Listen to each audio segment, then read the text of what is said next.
One of the issues coming up from that is in Nigeria, a 4-day withdrawal of service, which started yesterday by the bakers, and is in a move to ensure the survival of the premium bread making industry. The bakers have threatened more if there's no intervention from the government. Talking about new normals in Nigeria with some of the harsh economic realities that the world is facing. It's not just Nigeria, the world, but of course, we do have our peculiarities. Well, we do have the president of the Premium Bread Makers Association of Nigeria, Mr. Emmanuel Onwara, joining us this morning to give us updates on this protest and what they intend to do. Good to have you in the studio, Mr. Onwara. Good morning. Yeah, good morning, Nini, and good morning, viewers.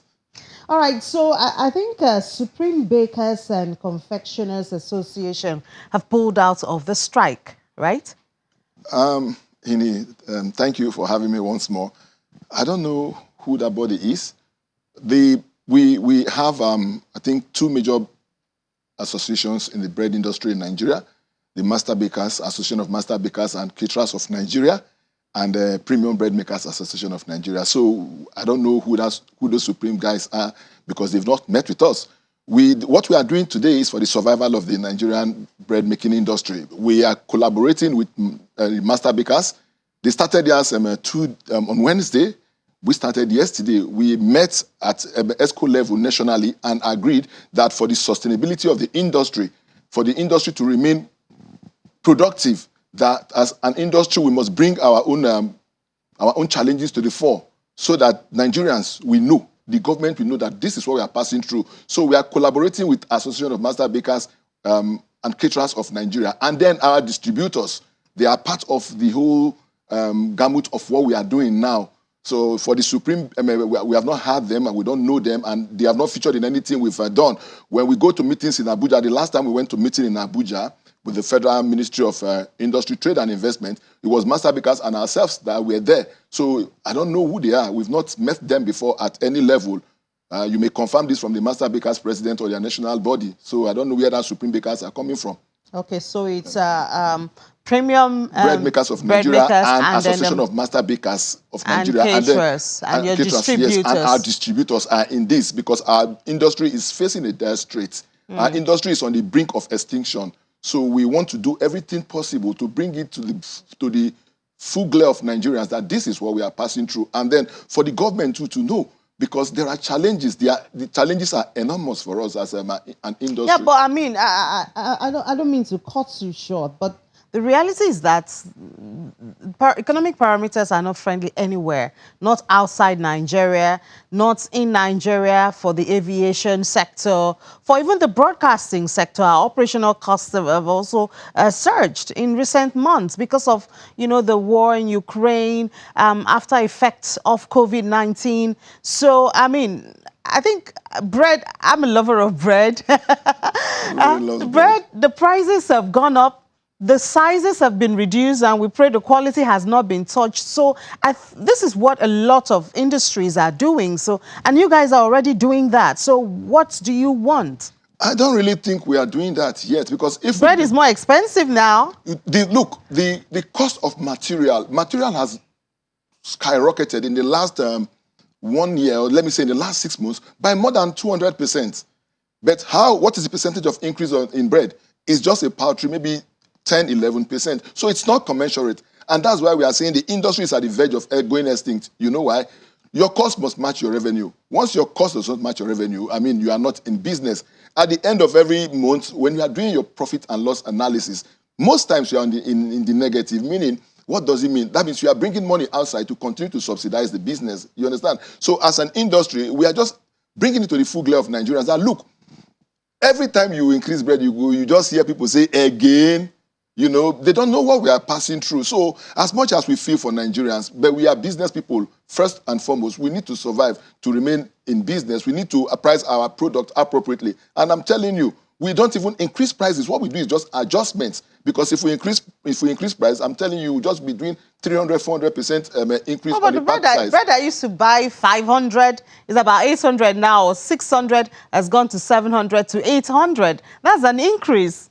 No, for the premium bread maker, you know, there are some bakers, there are some bakeries that are not our members.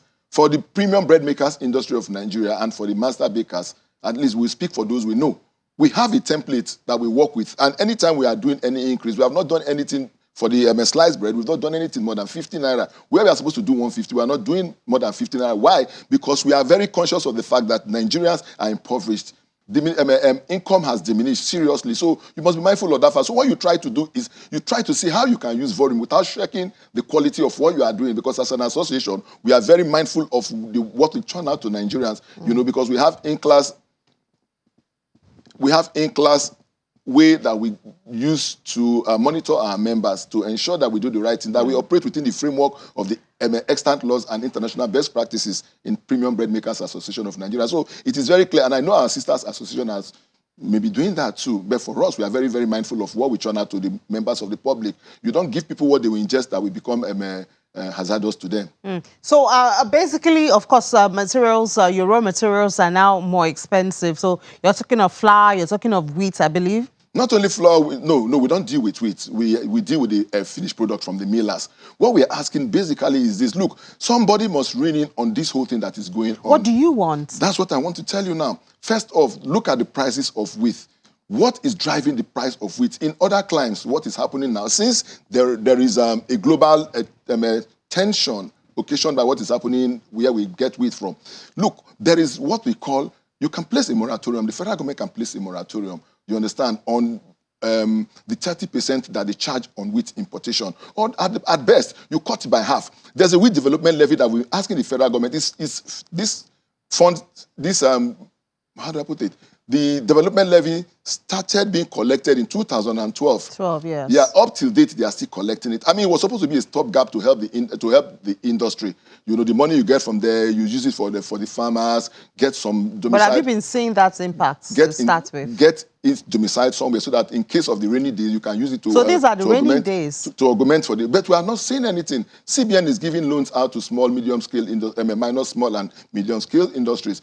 We have not gotten any. So we are asking the federal government, let us as businesses, you know, tap into this. Whatever you are giving, let us get it. Look, NAFDAC is our regulator. We have too many agencies regulating us. Okay, so no, before you go to NAFDAC, we do have some, we'll get to NAFDAC, right, no so problem. Don't worry about that. So I was going to say, because when this conversation has been going on, there have been issues of why don't we look inwards, maybe look at raw materials from inside Nigeria. I saw a story of some people in Anambra, or is it Abia, using potato, sweet potato, for bread. I know we tried cassava the other time, but I guess our taste boards did not accept it. So what's going on about using, you know, things that can be gotten in Nigeria? At least it will cut away the dollar and the FX issues. No, people are not getting it right. No matter what you do with bread production, you must still need up to 90%. You understand me? Of the wheat flour. You must bulk up to 90% of it, and anyone you want to support it. For the cassava initiative, you cannot do more than 10% of it. For the potato puree, let me give you, a company came, they did an analysis, they invited my association and some other, I think the master bakers to FIRO in Oshodi here. You understand? Federal Institute of Research in Oshodi. I was there. They came to my bakery for what we call test bake. You understand? The puree, we said good, but for your information, the puree is never good for the potato puree. It's not good for sliced bread. They are very good for block bread because, one, it will change the structure of your bread. It will change the entire complexity of your bread. You know, it may reduce some cost for you. True. But by the time we finished it, we ran some trials in my bakery. By the time we finished it, we called the company that came with this novel idea, come and supply us. There was nobody to supply us. My members were saying, President, you have done this and you've told us that it is good. Where are the supplies? And two, when you are doing the puree, you must have somewhere you must store it. So you are going to incur further cost because it doesn't come in powdery form. It comes as a puree, as a paste. So you must now invest in refrigeration because it cannot on its own. You cannot get it dry like a flour. And when you are bulking it, when you are mixing it, you don't do more than 15% of it. So as an industry and as a Nigerian, I'll be very, very happy if we can get some of these, our inputs, in country, because presently we are doing 90%.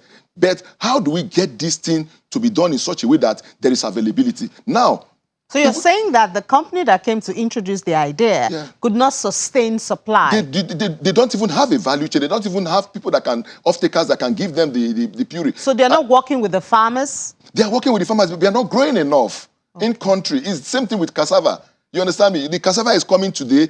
People are exporting cassava in large quantity in Nigeria today for pharmaceutical use and other domestic use, for gari production, for fufu and all of it. Where do you have the quantity that you have? Bread, look, in Nigeria, we do 4.760 metric tons to 5 million metric tons of wheat import into this country annually. But the country as a whole is not able to produce more than 300,000 metric tons. Are you seeing the disparity between the export and what we produce in country? And 13 states are producing wheat in Nigeria. So they should get support from the government. That is the essence of the wheat development levy. That's been collected for quite about 10 years now. And we are not seeing much happening. Since 2012. Since 2012, June 2012. And we've not seen much happening.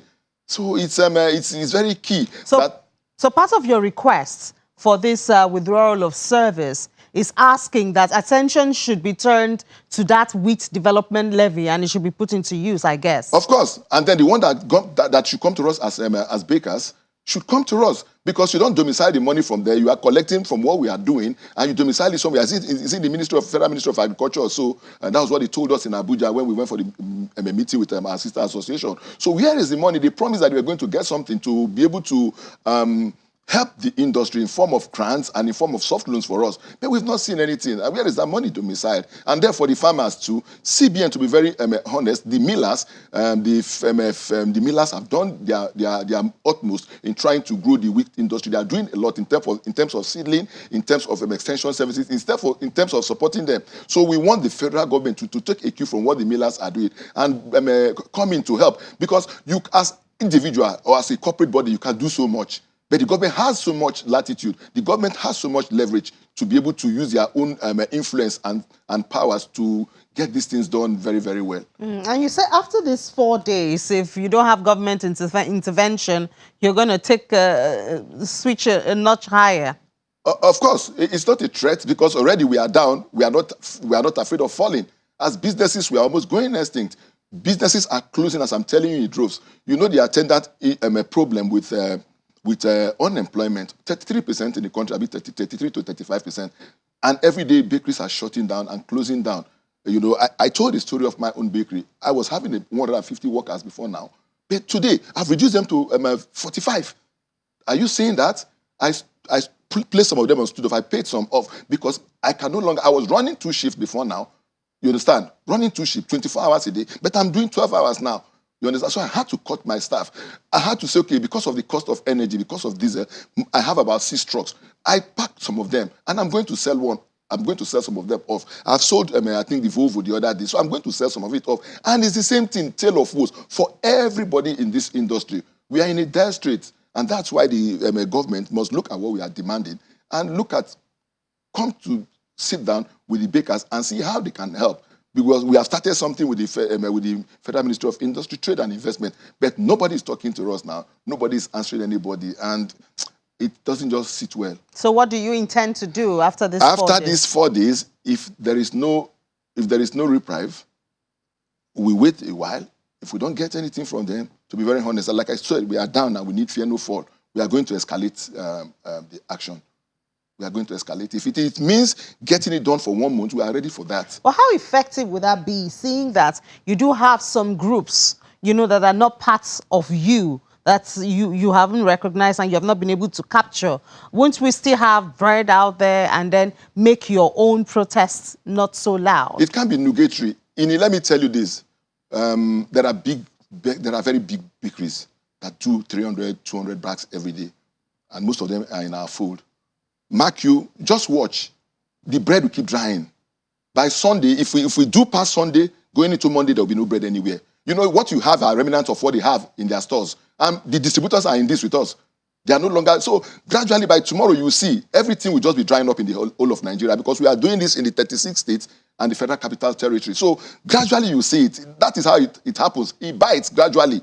It begins to bite. Today you see, by this evening you will see bread. You will not be seeing bread again. By tomorrow you see it. But if we do it for the next 1 week again, you see there will be no bread anywhere. Mark it. Those people that are saying they are supreme, we don't know who they are. Where are the bakeries? Do we begin to name big bakeries in Nigeria? Who are their members? Where are they? How many can they churn out? You understand? Even if they can do anything, the fact that a big bakery is out of a very massive big bakery, the Premium Bread Makers Association and the Master Bakers are out of the market. The few bakeries that will be working, there will be a lot of pressure on them. They can't even cope. They don't even have the capacity to cope. That's the truth. Okay. Yeah. So we do hope that attention will be turned to this wheat development levy. Then on the other side of the conversation is your requests or your voicing out to NAFDAC. Yeah. And you did that when we had a short interview with you a couple of days ago. You talked about the renewal of certificates and all that. But we did speak to NAFDAC. So I would like to ask our producer to please, let's hear what NAFDAC said, and then you can now respond to it since you are here. Perfect. System that charges, as soon as you input, as soon as you put all your data in the system, it will check if your license is valid or not. If it's not valid, the system bills you automatically. The charges are categorized. I'm talking about registration fee now. But as per the late renewal fee, is actually 156,000. And that is because the fee is supposed to serve as a deterrent. The last time I checked, it was going to be, installed as part of the monitoring system within advance to send alerts to clients. But as of now, it has not taken off. So that was Mr. Jim O'Dowda, the Deputy Director, Baked Products Food Safety with NAFDAC. I know Mr. Jim. You know him. Okay. And I asked him, because one of the things you said is you've been writing to the DG and all that, and you've not been getting response. But he said that you guys are always meeting. You have some periodic meetings that you hold. When you say we have periodic meetings, how often does this hold? Does it vitiate the fact that we've written to the NAFDAC on 3 occasions and nobody has replied us? You understand me? You understand? We have written to her 3 times. Took it to our office. They acknowledged receipt of it. Nobody came back to us. Nobody prompts anybody. For instance, if you have a vehicle, they said there's a prompt, and that's what he said. That from 3 months you're supposed to have started the process. There's no prompt. There's no prompt. If there's a prompt, look. If there's a prompt, why are we coming here to say this? You don't bandy what's not tenable. You understand? There are no prompts. If you have prompts, maybe 2 weeks before that time, or they will prompt you, and then it awakens you. You go there and do it. They don't send any prompt. If they send any prompt, it is when you send a prompt that people jettison it, that you can hold them responsible for being irresponsible. You understand? They don't send any prompt. Look at it. Are you seeing the disproportionate amount they are charging? For pack size, you are charging 30,000 naira to register a pack size of bread. And for goodness sake and for crying out loud, because the person defaults, you are charging 100,000. Yes, it's supposed to serve as a deterrent so that you would not wait, to get to be late in your renewal. At least that's what he said. For small businesses, 30,000 because to serve as a deterrent, you want to kill the businesses. Thought of a business that is doing 11 pack sizes, some are doing 12, and most of these things are following each other, because you do your registration almost at the same time. You understand? And you do this, you are talking about 1-point-something million or 2-point-something million. That's humongous. Agreed. Nobody wants to say people should not do this thing as at when due. But you prompt me first, and then take a second look at that thing. 100-something thousand is too much. I'm telling you the truth. No matter what you want to say, can you say because a fly is here, use a sledgehammer to kill a fly? It doesn't work that way. You understand? There should be human face to everything we do. You don't use this as a means of revenue generation. That's what the industry thinks they are doing. They're using it as a form of... Yeah, they said they're not using it as a form of revenue generation. For us, it's not deterrent. You are not deterring us for anything. I just feel they are using... That's what we feel as the industry. And we've complained to them in the meetings we held. Though they've not been in some of the meetings, they've not been invited, but we've written as an association to the DG, Prof. Adeyeye, we've written to her. severally, nobody comes back to you. It's the same thing with us. It's the same thing with our sister association. So they should look at this thing critically. You know, you cannot say because you want to make it serve as a deterrent and then you are charging almost 300% above the 30,000 for pack size. I mean, let's be human about some of these things in this country. All right. Well, as Channels Television, I guess our job is to bring both parties, and that's what we've done.